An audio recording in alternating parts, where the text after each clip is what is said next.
Cualquier lector honesto al abrir las Sagradas Escrituras se sorprendería de los asombrosos efectos de la palabra de Dios. Encontramos a Dios desde el principio llamando a la existencia a todo lo creado por su palabra. Aquello que es inmaterial dio lugar a todo lo que vemos y tocamos. Vemos al Hijo de Dios venciendo a Satanás en el desierto con la palabra, predicando y convirtiendo a muchos de sus enemigos a través de la palabra. Muchos son los títulos que recibe. Pablo, mientras se dirige a Tito, se refiere a ella como la palabra fiel. Mientras escribe a Timoteo, la llama la palabra de verdad. Cuando lo hace a los filipenses, la menciona como la palabra de vida. A los corintios, la palabra de la cruz y la palabra de la reconciliación. A los romanos, la palabra de la promesa y la palabra de fe. Y así como toda gema tiene varios lados o caras, así también la más preciosa de todas las joyas, la palabra de Dios, tiene varios símbolos con los que expresa su inigualable valor y su invencible poder. En esta ocasión consideraremos 7 símbolos de la palabra de Dios. Vale aclarar que como en ocasiones pasadas nos hemos valido de la rica enseñanza que Cristo ha dado a su iglesia a través de pastores y maestros. El primer símbolo que vamos a estudiar lo encontramos en Hebreos capítulo 4, versículo 12.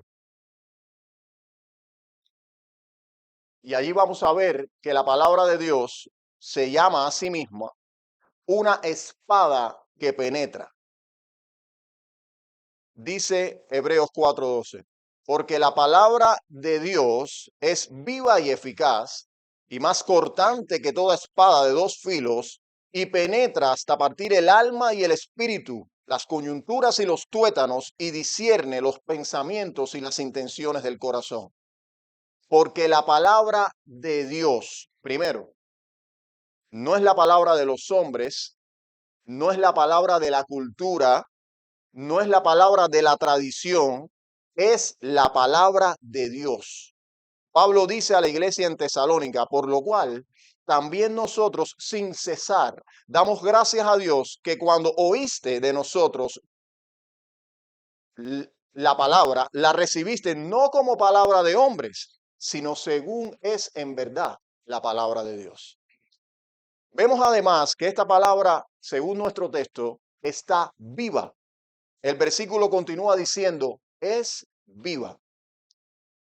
Una de las excusas más recurrentes del hombre moderno para rechazar la escritura es su longevidad. Es que este es un libro muy antiguo para los tiempos modernos. Martín Lutero dijo, la Biblia no es antigua, no es moderna, la Biblia es eterna. La escritura no es solamente un registro histórico de siglos pasados, es viva y contemporánea.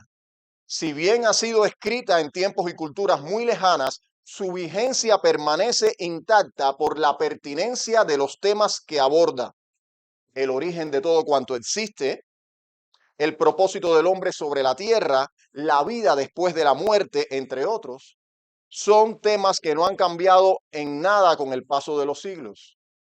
Por lo que este libro es más actual que los titulares de prensa que van a salir mañana lunes.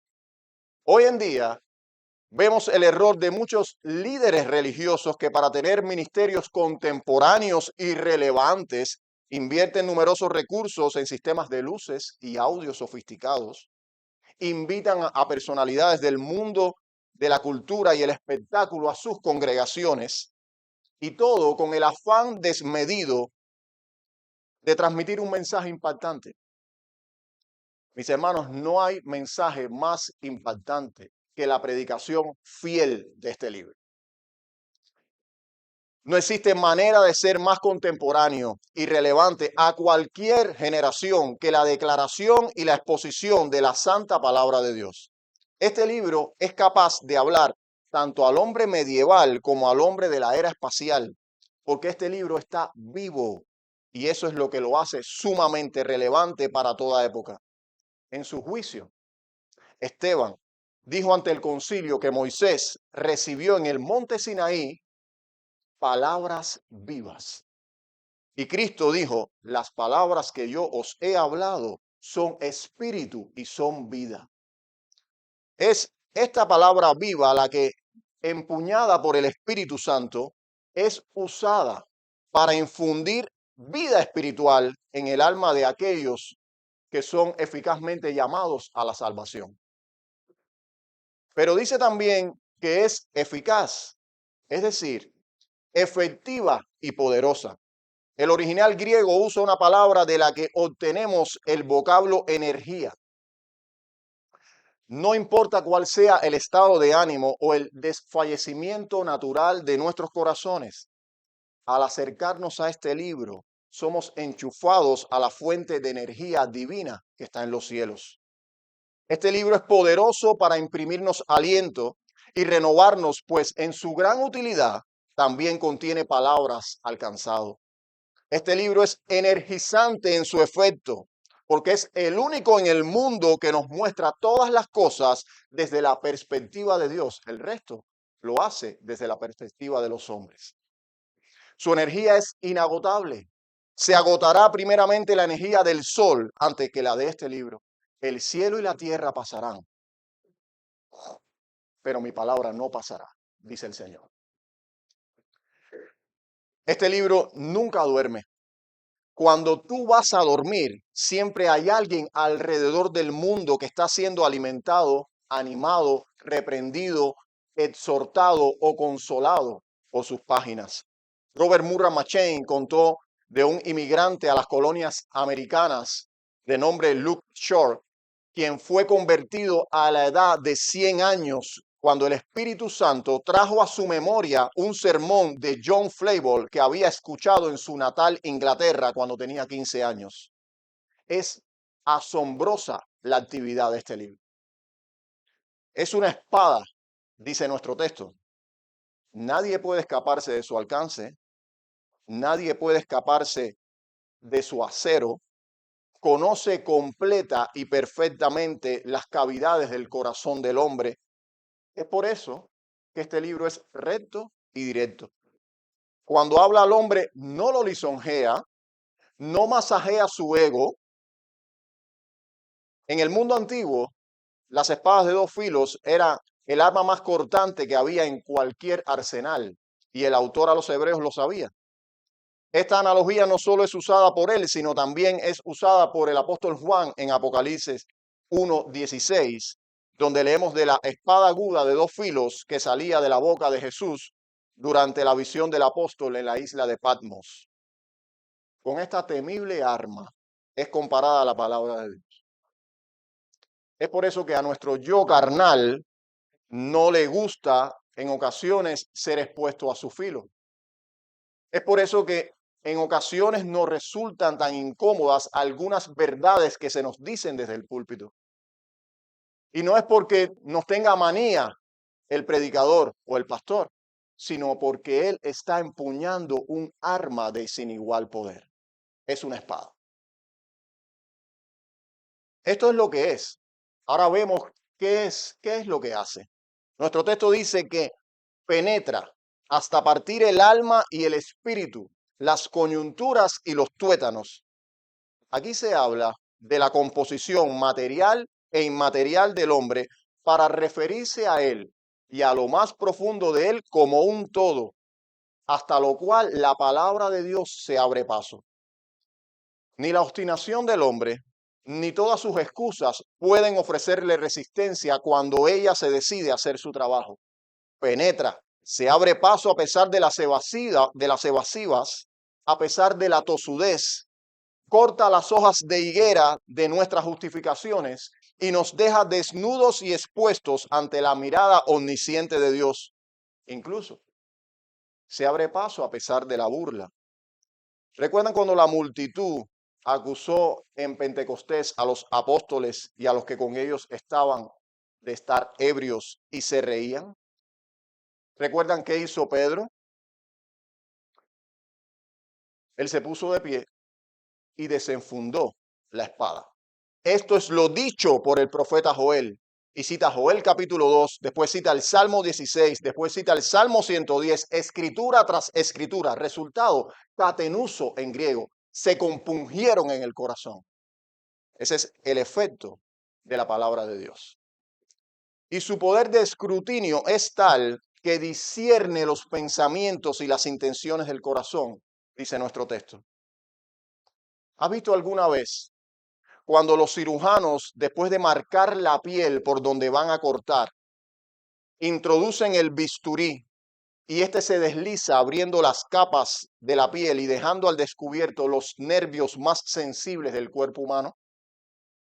Así la palabra de Dios corta y divide, discierne qué pensamientos son rectos ante Dios y cuáles no, qué intenciones son piadosas y cuáles impías, y separa las unas de las otras para que sepamos cuál es la voluntad de Dios. Dice un autor: si bien los pensamientos del hombre permanecen ocultos ante el ojo inquisidor de su prójimo, la palabra de Dios los descubre.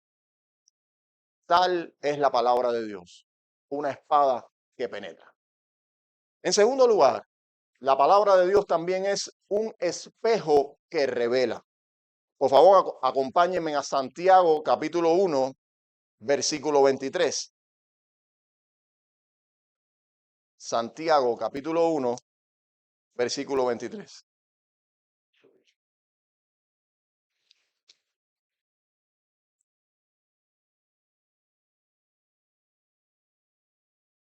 Dice Santiago bajo inspiración divina: porque si alguno es oidor de la palabra, pero no hacedor de ella, este es semejante al hombre que considera en un espejo su rostro natural. ¿Qué significa esto?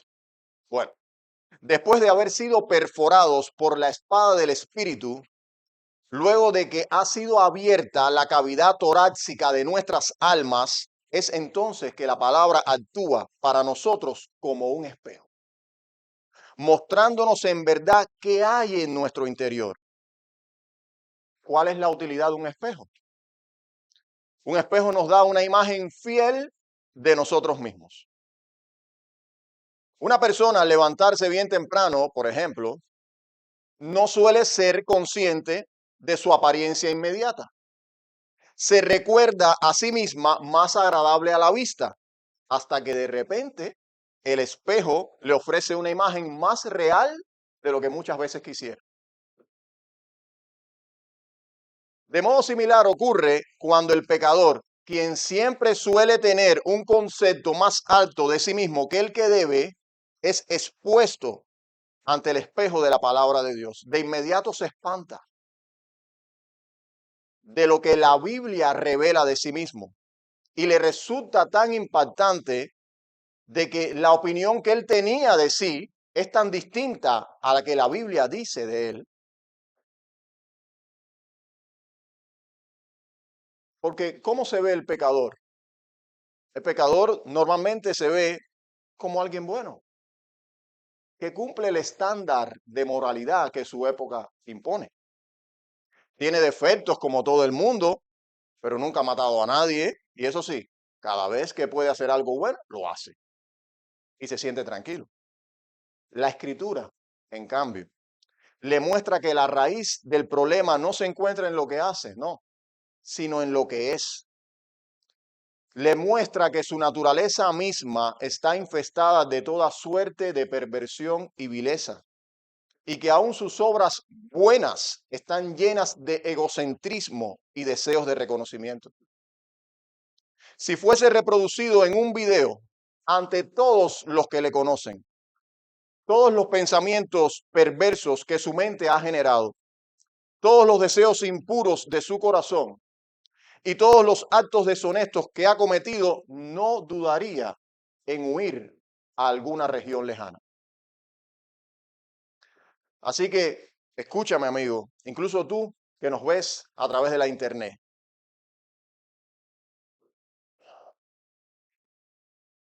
Si tú aún no hayas evidencias de una fe verdadera en Cristo, no descanses hasta obtenerla. Porque si te sorprende el rostro de la muerte en tus pecados, esto es lo que sucederá. Dios juzgará tus obras y las intenciones de cada una de ellas y expondrá ante los ojos de todos aún los pecados ocultos de tu corazón. Aquellos mismos pecados que Cristo clavó en la cruz en favor de todos los que le aman. Cabe añadir que los espejos del primer siglo no estaban hechos de vidrio como los nuestros hoy día, sino de un metal que era habitualmente pulido, descansaban horizontalmente sobre mesas, de modo que la persona que quería mirar su reflejo debería inclinarse y mirar hacia abajo. Al hacerlo, no veía más que un pobre reflejo de sí mismo. Bueno, así de pobre es la visión que el pecador puede obtener de sí mismo sin la palabra de Dios. Por lo tanto, no es poca misericordia que Dios te permita conocerte a través del espejo fiel de su palabra, para que tu conciencia sea despertada a tu gran necesidad de salvación y gracia. Porque toda conciencia será finalmente despertada, la de los más afortunados aquí y las de los demás en el infierno. Pero toda conciencia será despertada. Un puritano decía, en el infierno no hay ateos. Y de otra manera se parafraseaba diciendo, el ateísmo es una enfermedad que se cura con la muerte. El Señor nos permita que nuestra conciencia sea despertada por su palabra mientras estamos a tiempo. Solo de esta manera, mirándonos ante el espejo de la palabra de Dios, es que podemos ver dónde tenemos algo que corregir.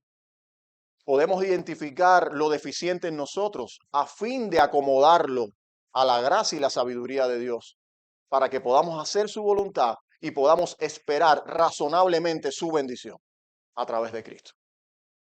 En tercer lugar, la palabra de Dios también es una semilla que germina. Por favor, acompáñenme a Primera de Pedro, capítulo 1, versículo 23.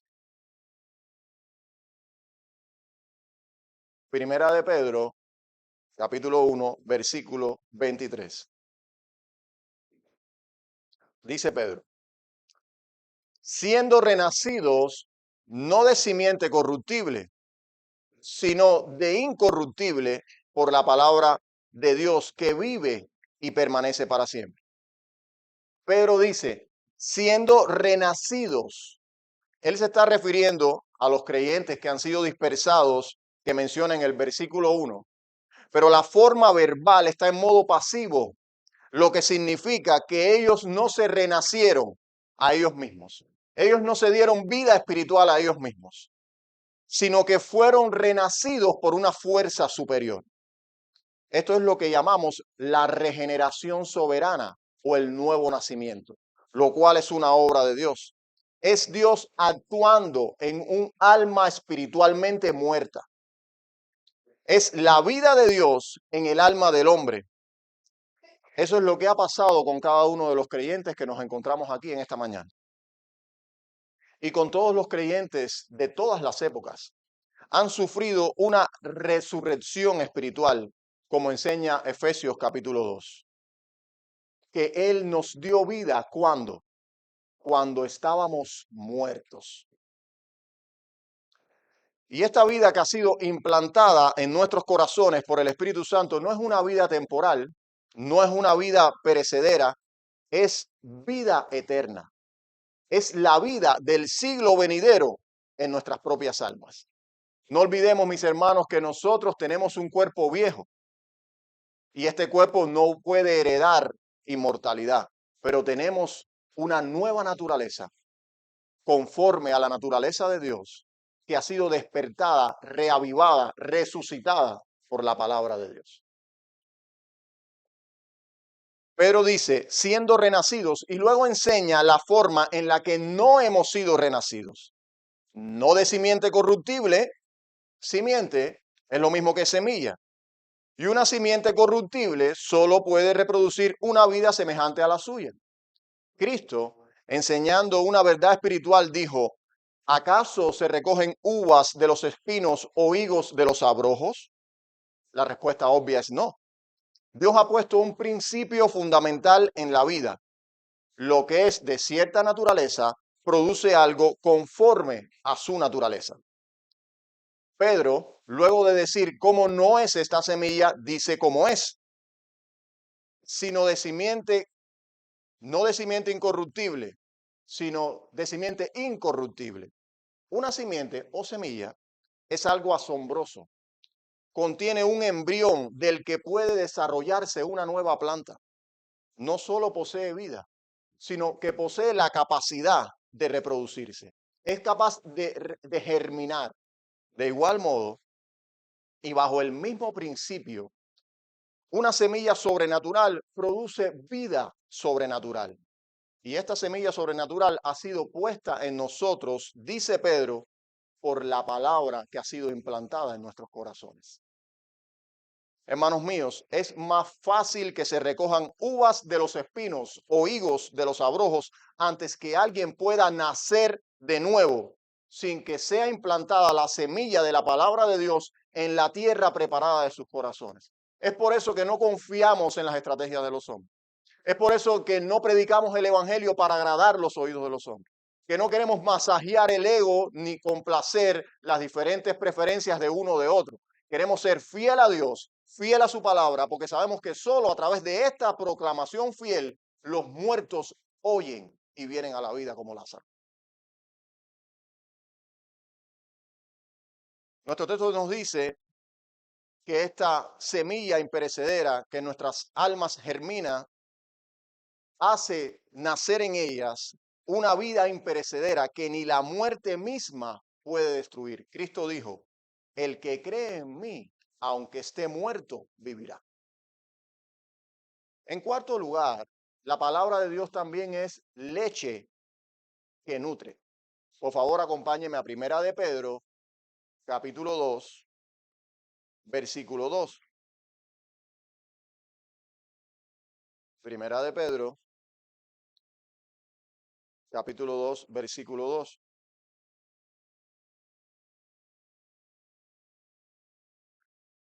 Dice la palabra de Dios, desead como niños recién nacidos la leche espiritual no adulterada, para que por ella crezcáis para salvación. Después que una persona ha sido soberanamente regenerada por el Espíritu Santo mediante la semilla de la palabra de Dios, dice el apóstol Pedro nuevamente, desead como niños recién nacidos la leche espiritual no adulterada. Primero, cada creyente es como un niño recién nacido. Y siempre, escuchen bien, siempre debe estar deseando la palabra de Dios, así como un bebé desea la leche materna. ¿Cómo un bebé desea la leche materna? Los que hemos sido padres aquí sabemos que si alguien tiene un bebé pequeño en casa y no ha comido lo suficiente, esa noche no hay quien duerma. Bueno, esa es la analogía que se hace con nosotros como creyentes. Ese es el deseo, las ansias, el apetito espiritual que nosotros deberíamos manifestar por esta palabra. Así como la inapetencia está asociada con las enfermedades, porque una de las evidencias de una persona saludable es que tiene buen apetito, así también la evidencia de una buena salud espiritual está asociada con un apetito espiritual por esta palabra de Dios.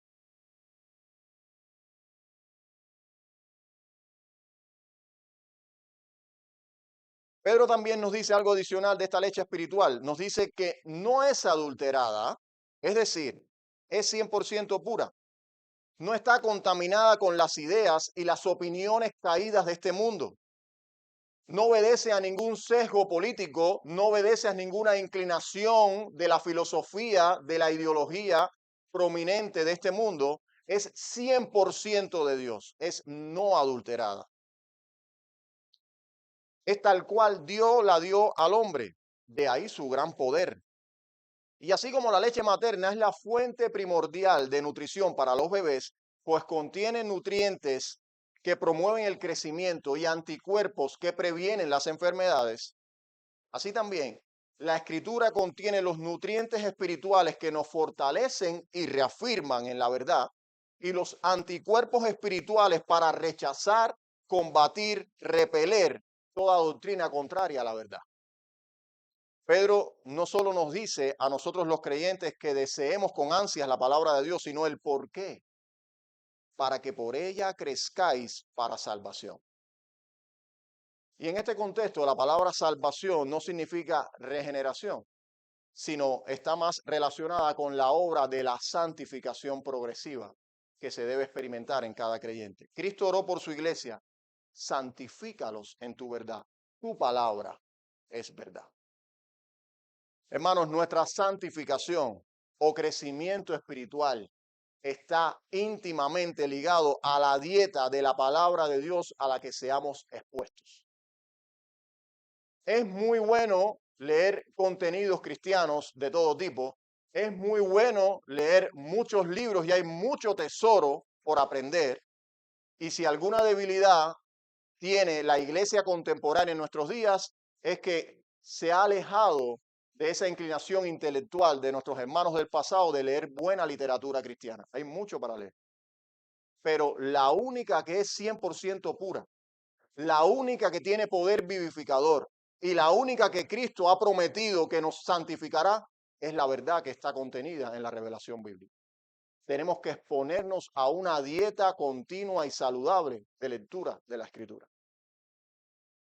¿Con qué limpiará el joven su camino? Joven que me escuchas. Pero también podemos preguntar, ¿con qué limpiará el niño su camino? Y la respuesta sería la misma. ¿Con qué guardará el anciano su camino? ¿Con qué limpiará su camino? Con guardar tu palabra, dice David. En mi corazón he guardado tus dichos para no pecar contra ti. Consecuencia. Es solo atesorando la palabra de Dios en nuestros corazones que permaneceremos firmes para no ceder ante la presión que este mundo ejerce para conformarnos a su molde y ante la tentación que el diablo nos ofrece día a día para que avergoncemos el nombre de Cristo. Es solo así que tú y yo podremos permanecer fieles al Señor en este mundo y podremos terminar nuestra carrera con gozo. En quinto lugar, la palabra de Dios es una lámpara que brilla. Por favor, acompáñenme al Salmo 119, versículo 105. Una lámpara que brilla.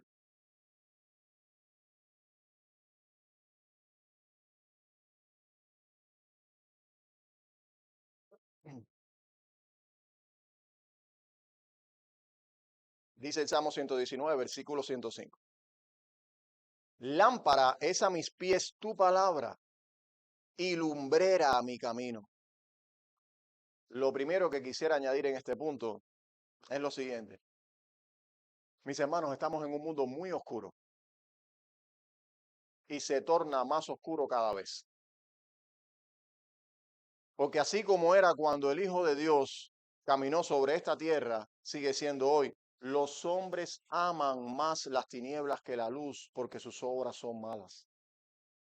Y tú y yo, como extranjeros y peregrinos en este mundo, como viajeros hacia nuestra morada eterna, necesitamos luz para llegar. Necesitamos luz para ver los distintos hoyos y no tropezar y caer donde otros ya lo han hecho. Y para ver los muchos lazos que nuestro enemigo mortal nos tiende sobre nuestros pies. Y es solo por la palabra de Dios, esa lámpara que nos da la luz que necesitamos para distinguir el peligro, para evitar las malas conversaciones, para evitar las malas compañías y todo aquello que suele hacernos tropezar. Esta luz no es opcional. No es algo que está reservada para algunos creyentes sofisticados y para otros no, ¿no? Sin esta luz no llegarás ileso a tu destino. Sin usar esta luz no podrás terminar tu carrera con gozo, pero si te apropias de ella, si la llevas contigo a todo lugar, a menudo notarás que aun en tus horas más oscuras, ella te librará de ser guiado por el consejo de tu propio corazón y brillará para ti con mayor fulgor cuando más lo necesites. Porque así ha sido a través de todas las edades con todos los creyentes que ya se encuentran en la gloria y son testigos nuestros. Proverbios capítulo 6, verso 23 dice, porque el mandamiento es lámpara y la enseñanza es luz. Si tú y yo nos apartamos de las enseñanzas y la luz que emana de este libro, de seguro habremos preparado el terreno para nuestro propio fracaso. El apóstol Pedro dice, tenemos también la palabra profética más segura, a la cual hacéis bien en estar atentos, ¿como qué? Como una antorcha que alumbra en lugar oscuro. Ahora bien, nuestro texto no solo dice que la palabra de Dios es lámpara, sino que la palabra de Dios es lámpara a nuestros pies. ¿Qué significa esto? Bueno, el texto presupone que la escritura ya ha iluminado nuestra mente, se encuentra brillando en nuestros corazones, pero no se hace eficaz hasta que afecta a nuestros pies, es decir, nuestro caminar. De modo que lo que estamos aprendiendo es lo que debemos vivir. Lo que nos es enseñado cada domingo desde este púlpito es lo que debemos practicar. Porque toda la escritura es útil para enseñar, para redarguir, para corregir, para instruir en justicia, a fin de que el hombre de Dios sea perfecto, preparado para toda buena obra. Hay que actuar. A menudo somos más prestos para alabar a Dios con nuestros labios que con nuestra conducta. Todos somos así. En Lucas 11:27 leemos, mientras él decía estas cosas, refiriéndose al Señor, una mujer de entre la multitud levantó la voz y dijo, bienaventurado el vientre que te trajo, alabanza de labios. Y él le dijo, antes bien, bienaventurados los que oyen la palabra de Dios y la guardan. Esto es lo que evidencia verdaderamente nuestra unión con Cristo. Pues él dijo, mi madre y mis hermanos son los que oyen la palabra de Dios y la hacen. Dice un autor, cuando los creyentes leen, estudian, obedecen y aplican las escrituras, se dan cuenta de que éstas tienen suficiente poder para enfrentar cualquier cosa en la vida. En sexto lugar, la palabra también es un fuego que consume. Por favor, vayamos a Jeremías capítulo 23, versículo 29.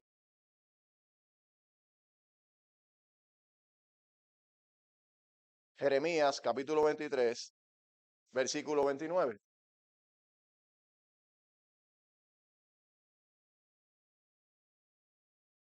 El contexto nos muestra al profeta Jeremías tratando con los falsos profetas.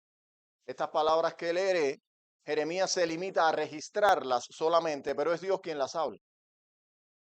Jeremías 23, 29. ¿No es mi palabra como fuego? Dice Jehová. Esta es una pregunta retórica. Dejémoslo ahí por el momento. La respuesta es un sí superlativo. Ya hemos visto que la palabra de Dios es una espada que penetra, un espejo que revela, una semilla que germina, leche que nutre, lámpara que alumbra, y todos estos símbolos por los que la Biblia es representada son muy buenos para nosotros, pero escuchen, esto no es todo lo que la Biblia es. La palabra de Dios también es un fuego que consume y quema todo lo que se opone a ella. Unos capítulos antes, Dios dice a Jeremías, por tanto, así ha dicho Jehová, Dios de los ejércitos, porque dijeron esta palabra, el Señor se refiere a las palabras desafiantes de la casa de Israel y Judá, que dijeron contra él en versículos anteriores. He aquí yo pongo mis palabras en tu boca por fuego y a este pueblo por leña y los consumirá. Hermanos, el mensaje que tenía Jeremías para su generación no era un mensaje popular. Era un mensaje de juicio. Dios iba a destruir a toda la nación si continuaban en la dureza y la impenitencia de sus corazones y no se arrepentían. Lo que nos enseña que esto también es parte del mensaje del Evangelio. Así como el fuego proporciona luz y calor, de igual modo la palabra trae luz de vida a los que se arrepienten, pero calor de juicio a los que permanecen en incredulidad, en obstinación y no obedecen a la palabra. A los que se exponen continuamente a la preciosa predicación de este evangelio de misericordia y compasión y no mueven ni un ápice sus voluntades para ponerlo por obra. Es terrible la suerte de aquellos que irán al infierno desde la sombra de un púlpito. El Señor nos ayude para que no sea ninguno el caso nuestro, de los que nos encontramos aquí. Entienda esto, amigo mío. El Hijo de Dios va a bautizar a todo hombre, como se dijo de él, a unos con Espíritu Santo y a otros con fuego. La pregunta que hay que responder aquí es, ¿de qué lado me encontraré yo? Hoy la palabra te es ofrecida como una lámpara. Refúgiate bajo su luz antes que se convierta para ti en un fuego consumidor. Cristo dijo, el que me rechaza y no recibe mis palabras, tiene quien le juzgue. La palabra que he hablado, ella le juzgará en el día postrero. Y en séptimo y último lugar, la palabra de Dios también es un martillo, según este mismo versículo que hemos querido dividir en dos partes. Un martillo que quebranta.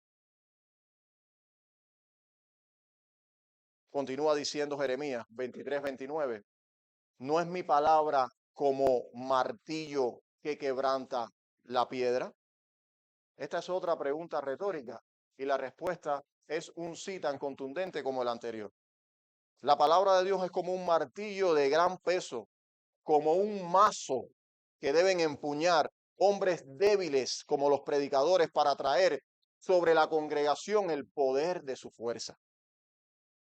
En ella está el poder para quebrantar los corazones resistentes, para triturar el orgullo, para desmenuzar el ego, para desintegrar la justicia personal a la que todos estamos tan inclinados. ¿No es mi palabra como martillo que quebranta la piedra?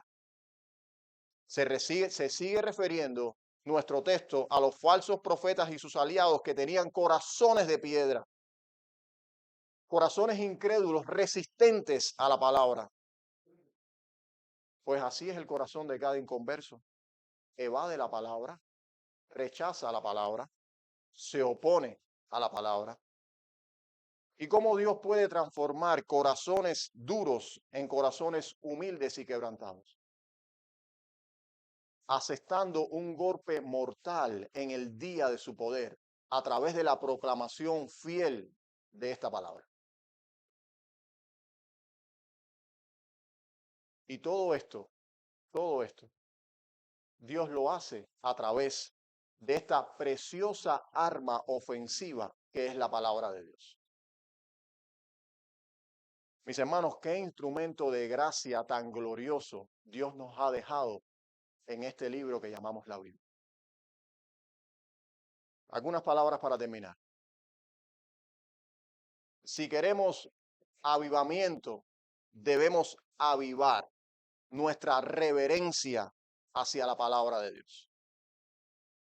Debemos hacer un uso continuo de ella para que su reflejo nos muestre nuestro pecado, para que entendamos dónde tenemos que hacer una corrección, en qué área de nuestras vidas necesitamos hacer arrepentimiento. Guardémonos de esa falsa idea popular en el contexto evangélico de que el arrepentimiento fue algo que ocurrió en nuestros corazones hace 5, 10, 20 años. Debemos seguir creciendo en arrepentimiento y fe. Debemos continuar alcanzando mayores grados de arrepentimiento y mayor semejanza a Cristo. Y todo eso no va a tener lugar si no nos exponemos continua y deliberadamente a una dieta sana, saludable de esta palabra. Con lo cual, cabe preguntar, ¿estás llevando a cabo tu lectura diaria de la palabra? ¿Tienes un plan personal de lectura bíblica? Mi punto es, ¿estás expuesto a mucho contenido durante toda la semana, que proviene de distintas fuentes y que en gran medida en nada beneficia tu crecimiento espiritual? ¿Te estás exponiendo también de la misma manera a la lectura de la palabra de Dios? Mis hermanos, me temo que la respuesta negativa a esta pregunta es la razón por la que muchos son continuamente vencidos por tantos pecados, tienen un avance tan penoso en la santidad y tan poco gozo en el creer. Y lo peor de todo, cuando esta situación se convierte en crónica, nos encontramos solo a un pequeño paso de avergonzar el nombre de Cristo en este mundo. El Señor nos conceda un celo genuino, creciente por su palabra.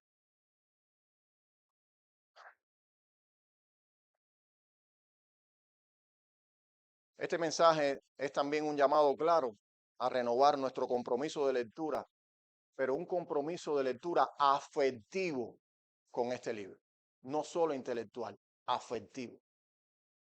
Debemos preparar el terreno de nuestros corazones antes de acudir a la casa de Dios para que la semilla de la palabra germine y fructifique en nuestras vidas. El puritano Thomas Watson elaboró 7 consejos para que nos preparemos antes de acercarnos a la casa de Dios. Prepara tu corazón para escuchar la palabra, bañando tu alma en oración. Ve a la palabra con un apetito santo y un corazón enseñable y tierno. Permanece atento a la palabra de Dios predicada. Recibe con mansedumbre la palabra de Dios predicada. Mezcla esta palabra con fe. Esfuérzate por guardar lo que ha sido predicado y ora acerca de la palabra que ha sido proclamada. Pon la palabra en práctica, sé hacedor de ella. Suplica al Espíritu Santo que acompañe la palabra predicada y la corone con su bendición. Familiarízate con la palabra predicada, estúdiala, compártela con otros. Debemos cultivar un apetito dominante por la palabra de Dios, más que por el entretenimiento, más que por los asuntos temporales de este mundo. Domingo tras domingo, el pueblo de Dios se congrega para orar y para sentarse alrededor de su palabra. De hecho, a diferencia de muchas otras corrientes evangélicas, nosotros como cristianos bautistas reformados tenemos el distintivo de que el momento cumbre de la adoración es la exposición de la palabra de Dios. Preparemos nuestros corazones para ese momento, para que sea de máximo aprovechamiento para nuestras almas. Debemos pedir al Señor, mis hermanos, que nos conceda la gracia de vivir a la altura de nuestro llamamiento, de modo que la luz de esta lámpara afecte nuestro diario andar. Dijo un autor, hay muchos que creen que el ser creyente es solo tener ciertos sentimientos y experiencias, olvidando casi siempre que ambos no son sino solo flores y que el fruto tiene que producirse después. Así la fe es buena y también lo son el gozo y la paz, pero el fruto santo es el cual se busca conseguir. Es decir, mis hermanos, debemos buscar consciente y deliberadamente el vivir la palabra como hablada a nosotros mismos mediante Dios. Porque Cristo dijo, el que tiene mis mandamientos y los guarda, este y no otro, este es el que me ama. El Señor nos ayude a apreciar su palabra, porque ella es la carta de navegación hacia la salvación. Y permítame dirigir algunas palabras a los que no son creyentes, incluso a aquellos que nos escuchan a través de las redes sociales. Este mensaje también es una invitación para que tú te acerques a la palabra de Dios. Porque si tú no has venido a Cristo, no sabes todavía nada como lo deberías saber.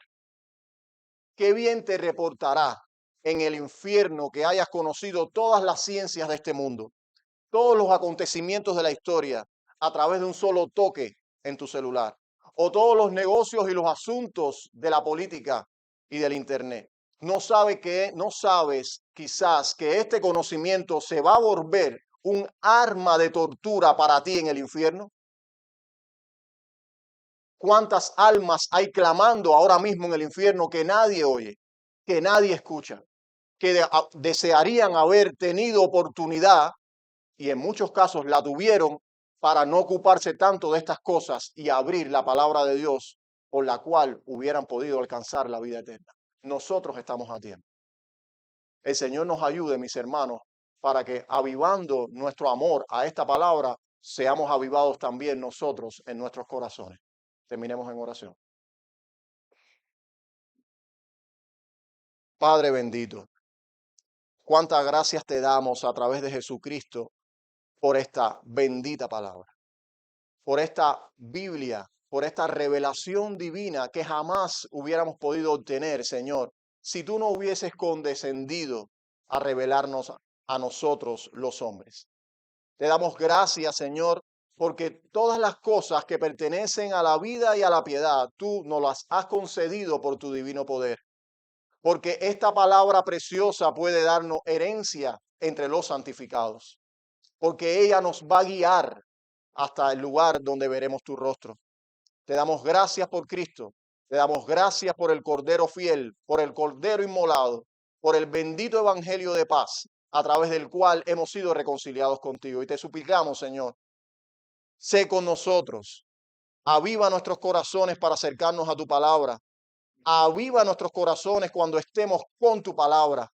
Ayúdanos para que ella more con poder en nosotros. Así cuando abramos nuestros labios, ella salga con poder de nosotros. En el nombre de Cristo Jesús oramos. Amén.